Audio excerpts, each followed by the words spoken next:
My name is Jay Jay Miranda, and I've been running ClickMaths for the past 3 years.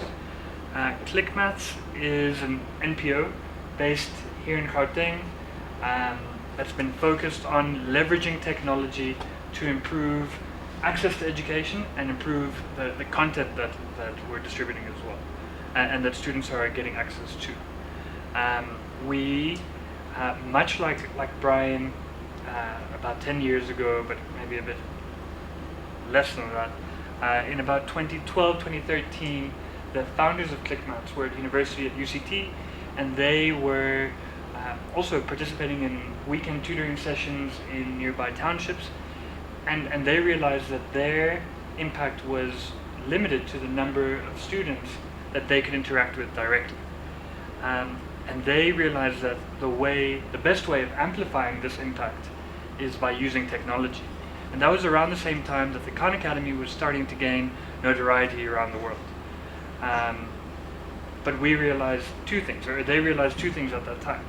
Firstly, that even with the Khan Academy's content and offering, there was still a huge language barrier. Because even if everyone in South Africa speaks English, we might not be able to understand concepts that are new to us or different to us in something that isn't our home language, especially not in an American accent and with this technology that's teaching us. And the other thing that we noticed is that access to the internet was not a reality that we in South Africa, that we in the developing world could really access at that point, and still today. So while we waited for the technology to catch up, we focused on the first element of that, which was the translations. But let me go into a little bit more detail about what the core goals and objectives of ClickMaths as an organization are, and how we've managed to align ourselves well with the Khan Academy and actually work in the space in South Africa with global partners to actually make a measurable impact in the country. So I won't go into too much detail here, but what we're trying to do is address the problems that are a problem right now in this moment. So we're providing a platform that isn't just the videos, the Khan Academy videos, but we're trying to get as close to the Khan Academy as possible, if not actually using the Khan Academy to give this full experience to South African learners. And this is addressing problems like skills shortage, the language barrier that I mentioned before, access to resources, because the quality of the resources that students have access to around the country is limited, and the amount of resources and material is also limited. Students like myself that come from a privileged background, we had access to tons of textbooks and workbooks and exercises to practice our maths.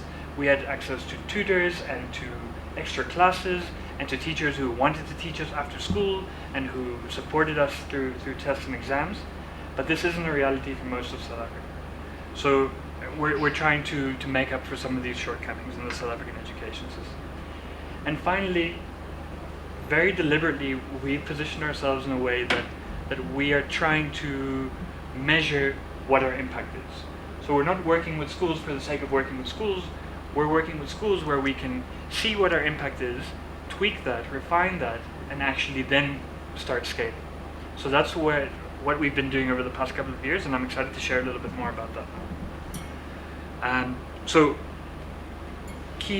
core to our principles and our objectives are continuing to develop this content and this content base, and I'll explain a little bit more about the translation process in a little bit, and especially relevant in South African languages, and then expanding our reach. So having the content available is one thing, but actually making it available to the students that really need it the most is where we've seen a great need. Finally, measuring the interventions and making sure that they're impactful and useful for the students is really an essential element of our interventions, especially so that we can kick off this socioeconomic upliftment cycle because we're not teaching maths for the sake of teaching maths or passing tests, but we're teaching maths so that students can understand concepts that they can then apply to improve their marks and then improve their status in schools, get university acceptance, succeed at university level with the key concepts that they learned with a platform like our own, and then be successful and bring back into the community and the South African economy. And I hope that that's clear, if not now, at the end of the presentation. So I'm just going to step back just so I can preface this. This is, Brian's already given a brief introduction to what the Khan Academy is, but for those of you who don't know, the Khan Academy was started by a man called Salman Khan while he was essentially tutoring his cousin over Skype. And he started with math sessions. The cousin realized after a couple times that she couldn't make it to the sessions, and that Salman recorded the sessions, that she actually preferred these recorded lessons rather than the actual live lesson, because her cousin would get annoyed if she asked him to stop or rewind or ask a lot of questions. So with these recorded sessions, her cousin, Salman Khan's cousin, was able to pause, rewind, watch, rewatch, and watch it at her own leisure. And that's kind of how the Khan Academy started, and how Salman Khan took the leap into actually developing the content and fleshing it out. And that was before Bill Gates got involved in funding this. And if you watch the first Salman Khan TED Talk, which is one of the most popular in the world, I believe, right now, you'll be able to see a little bit more of the story. But key to Salman Khan's philosophy is this concept of mastery learning. And this short video will give a good impression of what mastery learning is and what the value of it is. Have you ever really tried to learn something and you just couldn't? It can make you feel like you're not so smart, right? Well, it's not your fault, and it's not your teacher's fault. It's just our traditional approach to learning. We go through school and we accumulate gaps. You're a bit shaky on pre-algebra, but you move on to algebra anyway. By the time you get to calculus, you've got lots of gaps. If enough gaps build up, you eventually hit a wall. Calculus makes no sense, and that can be frustrating. But what if there were a different way to learn? That's mastery learning. Unlike traditional learning, where all students move in lockstep, with mastery learning, you go at your own pace. You progress through questions at just the right level for you. If you get 50% right the first time, it's not a big deal. Try as many times as you need. Get feedback as you learn, and help when you need it. Teachers can track your progress, identify any gaps, and give you one-on-one attention. Decades of research shows mastery learning works. Now you have the tools to make it possible. Are you ready to learn anything? Great. So that's in a nutshell what mastery learning is and where the Khan Academy's key value comes. Besides having a wide range of content, just being able to reinforce those foundations and plugging those gaps allows for students to actually be able to build their education and their understanding of concepts. So that's at the essence of the Khan Academy, and that's where we saw a huge overlap in what the need is in South Africa. And I won't go too much into the detail around why this particular approach to self-directed and self-taught learning is particularly valuable today, as not necessarily a standalone tool, but a complementary tool to the traditional education system. But I'm happy to talk about that later. And there's a lot of research, like the video alluded to, about how meaningful and helpful this kind of approach to learning is. So, like I mentioned, ClickMaths was founded on a reaction to a particular need.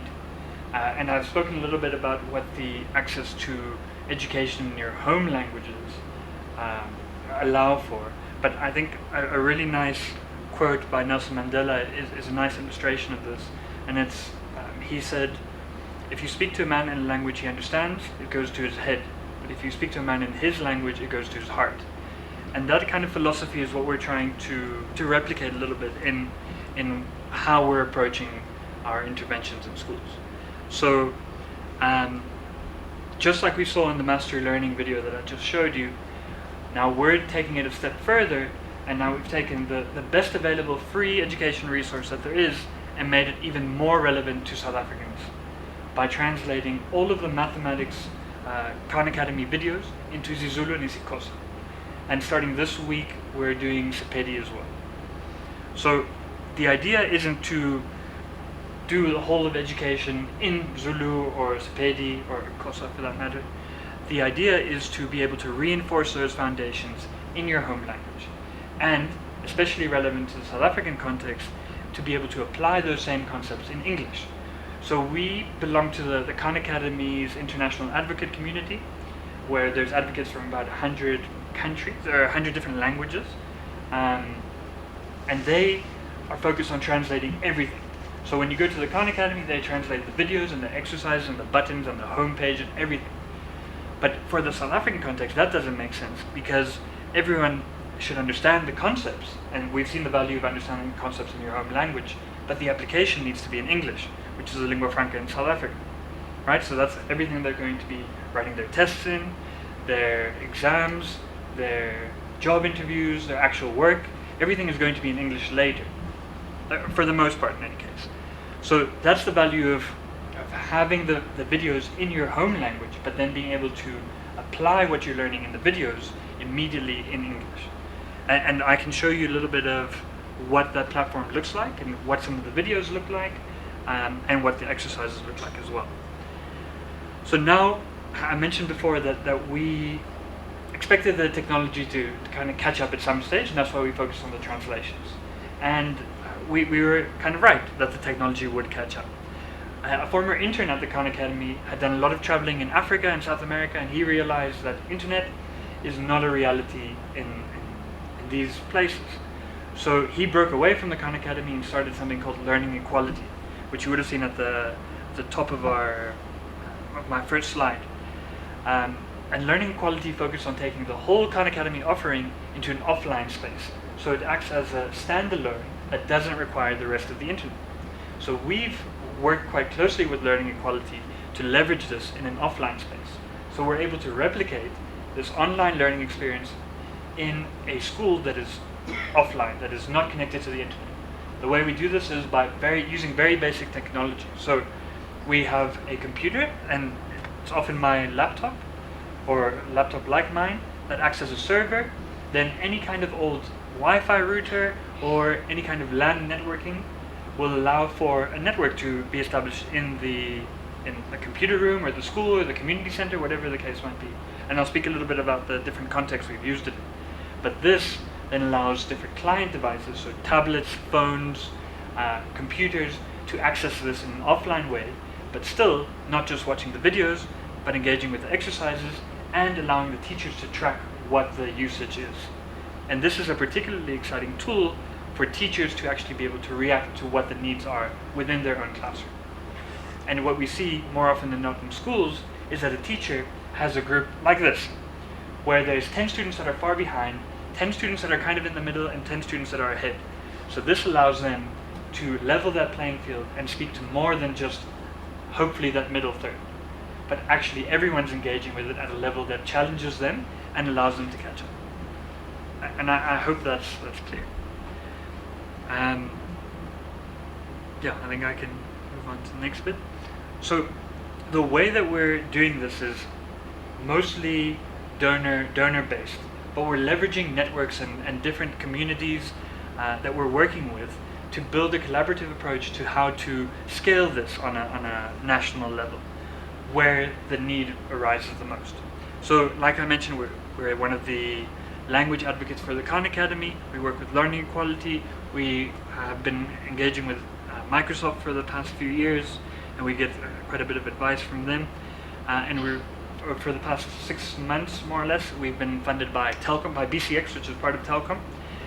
And we also leverage smaller networks. So it's the LEAP schools, which are an advanced science and math school, low-cost private schools based in townships around the country. CASME, which is the Advanced Center of Science and Math, Center for the Advancement of Science and Maths Education. Sorry, it's a bit of a mouthful. But these networks have established communities in education and are doing impactful work. So by partnering with them and collaborating with them, we're able to amplify our impact and work together with them. Also to continue to get feedback and tweak our model so that we can actually make it as impactful as possible and share those best practices around the country and around the world. So here again, we're working with these networks, and we've built a large community of translators, of linguistics experts, of project managers. So I was just saying before the session that we run a pretty lean team, and it's just 2 founders, myself, and a couple of part-time staff now. But other than that, we have this expanded network that allows us to actually evangelize this and build little by little, but making significant strides in how we impact education and the education space. So what this has resulted in is that students that participate in our mostly extracurricular sessions for an extended period of time, so from about 6 months to a year, we see an average improvement across the board, whether it's at adult learning centers, community centers, or high schools, of between 15 and 20%, which is far from insignificant. These are students, and you can see here, students that are getting 31%, jumping to 72, students that are getting 10%, jumping to 57. And a lot of these are early results, and we've seen it across the board with about 1,500 learners in the past couple of years. But we're able to replicate this model and share this model, and that's what we've done very deliberately. And here I've given you a bit of the quantitative stuff, which I'm sure as engineers you guys are very interested in. But I wanted to give you a little bit of a taste of what this means qualitatively, and particularly the story of Frank Moyo, who I started interacting with in 2016. In 2016, and Frank Moyo goes to the Diepsloot Foundation, which is an adult learning center based in Diepsloot. Frank was 19 years old at the time, and he had never been to school. He still doesn't have an ID, but he had moved around so much, and he didn't have the opportunity to go to school. But he was always a curious mind. He always had a curious mind, and he was always keen to learn. He was just never given the chance to go to school. So when I met him, he had never been to a maths class in his life. And we set them up, and they'd been donated iPad minis. So we set up their offline network, and he started at the very, very beginning, basically learning to count and seeing how to do this, watching videos and doing exercises. Again, this is all the Khan Academy videos, Khan Academy exercises, just used in offline space, which is what we needed in this particular case because they still didn't have access to the internet regularly. And Frank was able to go within a year to one of the top 3 students in maths in his class. His class was at that stage doing ABIT, which is Adult Basic Education Training, level 2, which is about grade 4 or 5 level maths. The next year, 2017, he did ABIT level 4, which is grade 7, 8 level maths, and he was again one of the top math students in his class. At the end of last year, 2018, he wrote his IEB exams, and he, this year, and this photo was taken on Friday at the Diepsloot Foundation's graduation center, he is now enrolled at a college studying management in Radboud. And this is obviously not just because of the content that we're offering, and a lot of this does come to the safe learning environment that they have at the Diepsloot Foundation, and his ability and his eagerness to learn, his curious mind. But giving him the opportunity to take those few steps back and plug those gaps, and he had considerable gaps, is definitely one of the key reasons why he is where he is today.